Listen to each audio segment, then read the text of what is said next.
The detention facility at Guantanamo Bay was established for the simple reason that the United States needed a safe and secure location to detain and interrogate enemy combatants.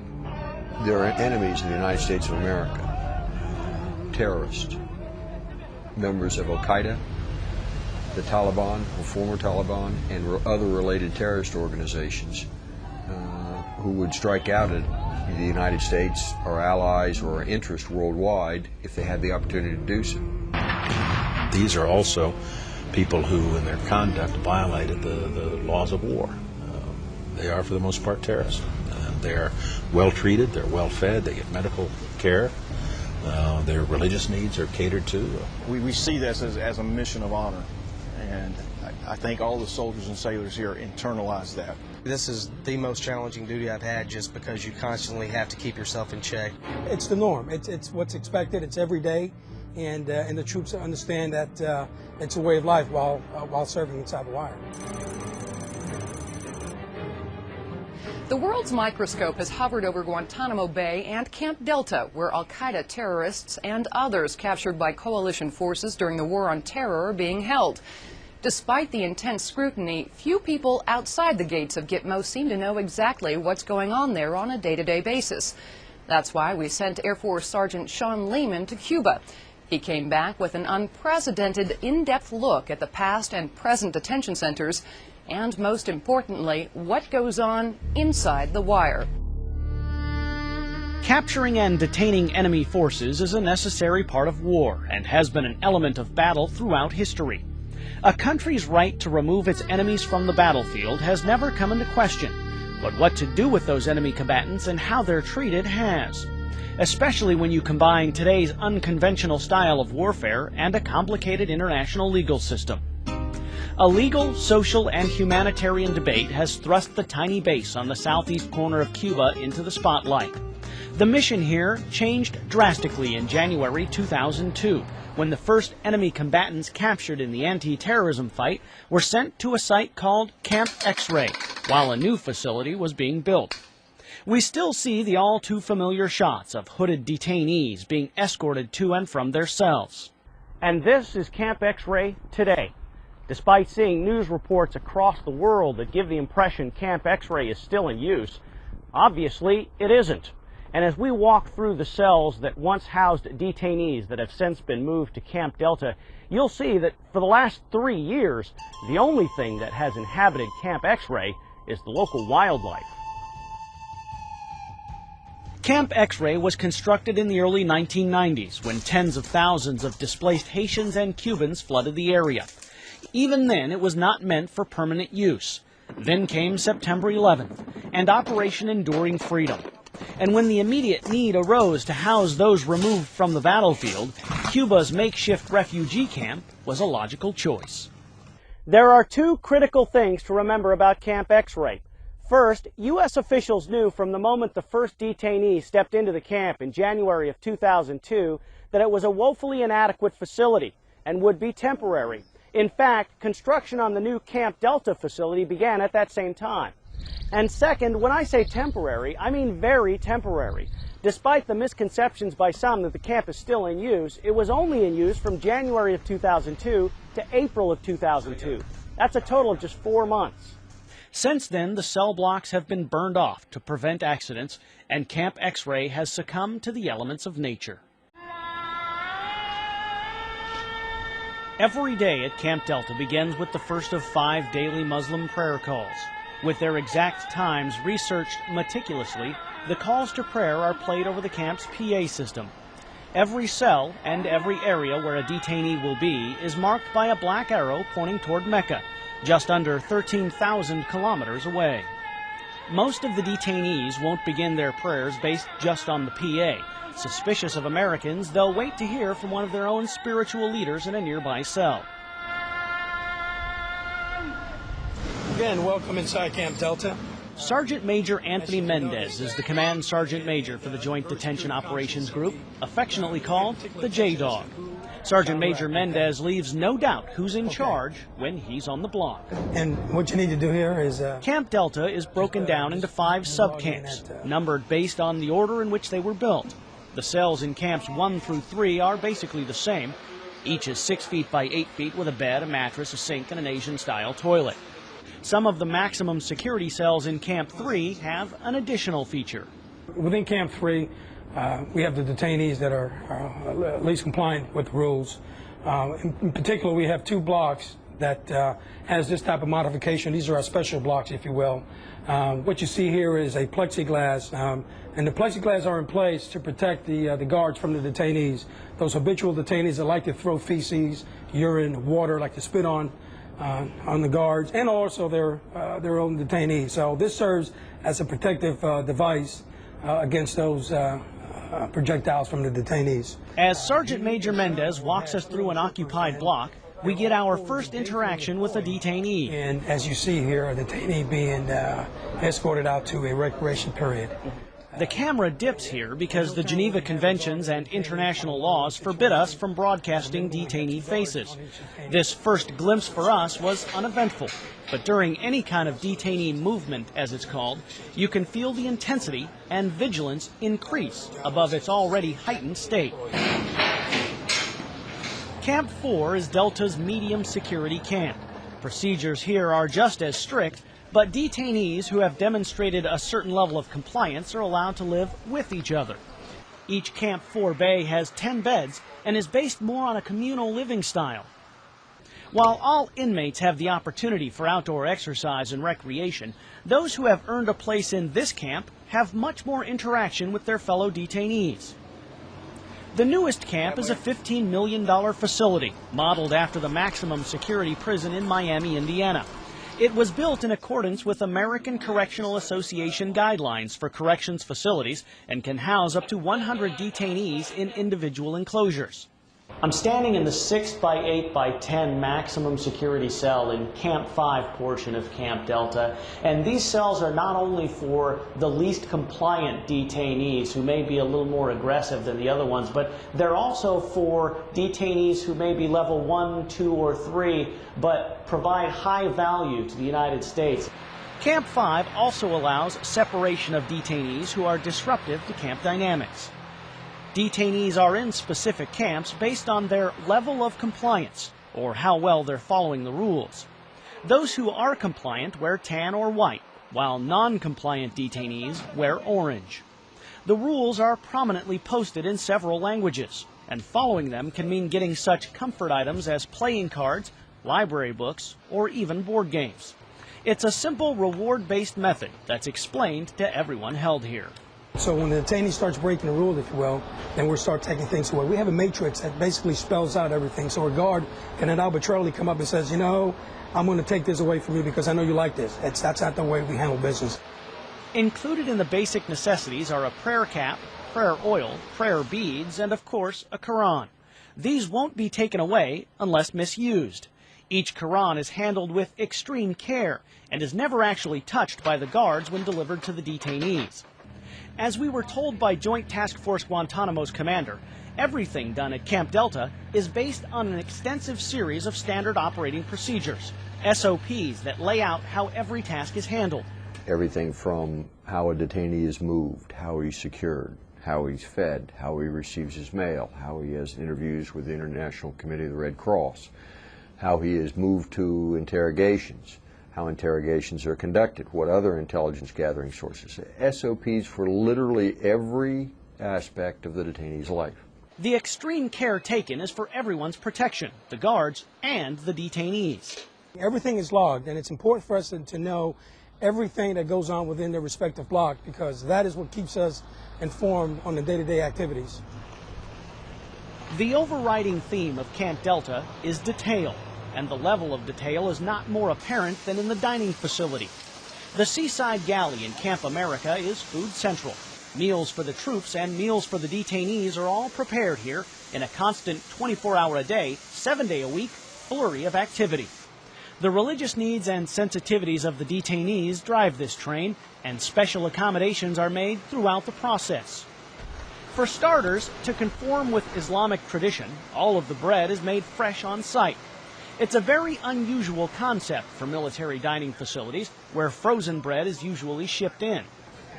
It's a similar scene with the fruit that arrives. It's all hand-sorted to eliminate spots or blemishes that irritate the detainees. It's a process that also directly benefits the American troops that eat here. The details are even more complicated when it comes to serving the meals. All special religious and dietary needs are compiled, and a list is generated and given to the galley. Although the left column showing specific detainee numbers is classified, we can show you some of the individual meal requirements. Most are simply double portions, but some get very specific.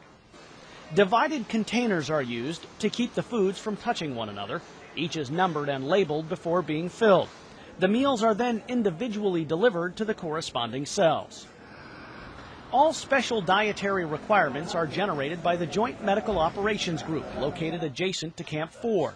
It's a fully loaded facility with a dual role: take care of the U.S. military people and take care of the detainees.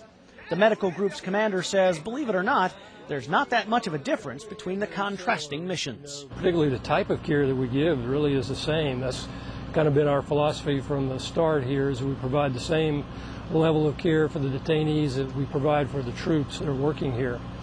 The real difference is, of course, we have to take it to the detainees. They don't come to us nearly as much. The medical facility has 2 full-size wards, a physical therapy area, a full dental area, and even fully equipped radiology and operating rooms. Because many detainees arrived with pre-existing health issues, Camp Delta has to be ready to perform any procedure that comes up. As far as the type of typical care provided, Captain Edmondson says it's mostly a routine outpatient variety. Actually, probably the most common thing would be, just like a everyday cold. We also get a fair number of sports injuries, twisted ankles for playing soccer. The medical staff is not just concerned with the dietary and physical needs of the detainees, they're also interested in psychological needs that are inherent to detention. To that end, a $2.6 million psychiatric ward is now under construction. When completed, it will contain a treatment room, 12 standard inpatient rooms, and 4 specialized rooms. Captain Edmondson says when dealing with patients behind bars, his staff deals with the same levels of compliance the guards do. It does, present some professional challenges because we have a fairly good rapport with most of the detainees. They take what we have to offer fairly well, but there is a group that remains hostile, and it just requires professionalism. These guys have come here and understood that we have to provide medical care regardless of what their attitude toward us is, and the folks have maintained their professionalism and do a great job doing that. Professionalism. It's a word you'll hear again and again when visiting Camp Delta. You'll also hear its companion, discipline. Some of the enemy combatants we hold have become largely compliant with our security instructions, and so they do what we ask them to. And they have a little bit better standard of living with regards to communal activity, library books, things like that. On the other hand, there are a smaller number of detainees who are still actively violent, defiant, non-compliant with the security requirements. And those men, whenever they have the chance, will lash out at the guard force. It just makes it that much more essential that the security force that operates into the wire be absolutely disciplined. Discipline is the one thing that drives this train, and I just equate that to being vigilant. I say this is the most challenging duty I've had just because you constantly have to keep yourself in check. You constantly have to remember what rules you're working with and stay in those guidelines. These soldiers and sailors carry out their mission under some of the harshest circumstances sometimes when they themselves are being treated badly by the detainees. They do so in the most professional manner, and I truly am proud of them.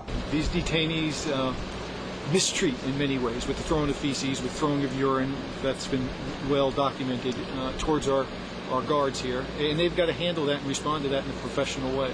At times they do take it personal. They don't show that, though, towards the detainees, or they'll convey that to the detainees. It's after the action, after shift, is when they talk about things that occurred during their blocks. And at times, some of them do take it personal. I have seen where they just chose a certain guard for no particular reason and went at them all day and then eventually assaulted them. Anything that they can get away with is a victory for them. We got a lot of throat gestures, a lot of verbal threats from the detainees. But again, it's the norm. It's what's expected. It's every day, and the troops understand that it's a way of life while serving inside the wire. Naval Station Guantanamo Bay is definitely a bit remote. The 42,000 square mile island of Cuba is mountainous on the southeast corner, where Camp Delta houses approximately 520 enemy combatants in the war against terrorism. In addition to the razor wire surrounding the camp, Cuba has its own inherent security features. We're safe to go ahead and conduct our intelligence gathering operations and the custody mission here without being worried about being shot at or sniped at or having a rocket or a mortar shot at us. We were able to develop facilities that allowed us to keep the detainees in a humane manner and to work on our tactics, techniques, and procedures for gathering intelligence here. Accumulating information takes place in areas like this room in Camp 5. There's a table, chairs for interrogators, and a chair for the detainee. 2 cameras watch everything that happens. One is for an analyst, and the other is watched by the control center. Unlock. If needed, a duress alarm triggers both an auditory and visual emergency signal. Unauthorized access alarm. Obtaining useful material from enemy combatants falls to the Joint Intelligence Group. Although they work with the CIA, FBI, and other government agencies, the JIG itself is made up of about 300 Defense Department analysts, linguists, and other support members, none of whom we can show you, except for the group's director, Esteban Rodriguez. Every interrogation must have an interrogation plan. Again, based on a very strict set of standard operating procedures. There has to be an objective. You don't just go in to interrogate someone for the sake of interrogation. What are the objectives that you plan to pursue in the course of that interrogation? Those objectives are often based on the needs of combatant commanders or the National Command Authority. But Mr. Rodriguez says, regardless of the requirements, carefully laid out and approved methodology is followed during actual interrogations. Methodology that does not include torture. As I'm sure you've heard before, trained Al-Qaeda operatives are trained to do exactly that. In other words, tell people that you're being tortured, tell people that those things are going on, because they know that that would, in essence, cause, if nothing else, at least disturbances within the system that is incarcerating them or trying to gain their intelligence. And so they're taught to do that. Mr. Rodriguez says every allegation is thoroughly investigated, and everyone is aware of the amount of scrutiny focused on the interrogation process in particular. He says there is oversight here, including visits by members of Congress and others, a statement echoed by the JTF commander, who says outside agencies are allowed in the camp. We're visited by a fairly sizable team of the International Committee of the Red Cross 4 times a year. They generally spend 4 to 5 weeks here on each one of the visits. In Guantanamo, we can speak with any detainee of our choosing, and that's most important, and that's something that's been respected very much by the U.S. authorities from the onset. The ICRC has been making regular visits to Gitmo since 2002, and they continue to do so. Mr. Shorno says it's a relationship based on trust and centered around the humane treatment of the prisoners. The ICRC recognizes the right of any country, including the U.S., to arrest, detain, and interrogate people. We just, believe that according to international humanitarian law, people should be arrested, detained, and interrogated according to certain standards. To maintain their neutrality, ICRC representatives cannot and will not comment publicly on whether or not they feel those standards are being met or whether any prisoners are being mistreated. Any ICRC concerns are addressed directly and confidentially with Camp Delta's leadership. There are times where certain points that might be raised are contested. It is a detention place after all, and the authorities have a certain view of it. The ICRC tries to be objective and very measured in its comments. Again, we based what we raise on factual information, not just on ideas. But it's a constructive dialogue, and we think that the dialogue has been very fruitful from the beginning and continues to be. The ICRC bases its visits and evaluations on a strict interpretation of the Geneva Conventions. It's an area where the ICRC and U.S. government don't necessarily see eye to eye. The U.S. government position has been that the detainees here have not complied with the law of war, the law of armed conflict, and therefore they're not entitled to the rights under the Geneva Conventions. However, we treat them consistent with the protections under the Geneva Conventions, and all the detainees here are treated very humanely. The legal reading that the ICRC has of any given situation, and that's the case in Guantanamo, derives from the Geneva Conventions, and we believe that the Geneva Conventions do apply in Guantanamo, and that's the standard that we use in our interventions. There is some disagreements with the U.S. authorities on this, but we have found a way to continue working in Guantanamo, to be accepted in Guantanamo, to be valued in Guantanamo, all the while having certain differences that we continually keep addressing confidentially. Some of the legal issues now being debated on the international stage have been and continue to be argued in U.S. courtrooms. Arguments many believe will ultimately be decided by the U.S. Supreme Court. And people don't necessarily realize that a lot of the delay that we're experiencing right now is because of the decisions that are going on at the higher levels of the courts, and not because we're stalling anything here at Guantanamo Bay. Are people's rights being hindered because of the people here? Absolutely not. The legalities of Camp Delta will continue to hover. The Joint Task Force is fully prepared to launch military commissions once the various U.S. federal court rulings and reviews are resolved. Meanwhile, the men and women who have been tasked to house and care for these enemy combatants know the eyes of the world are watching while they go on about their business inside the wire.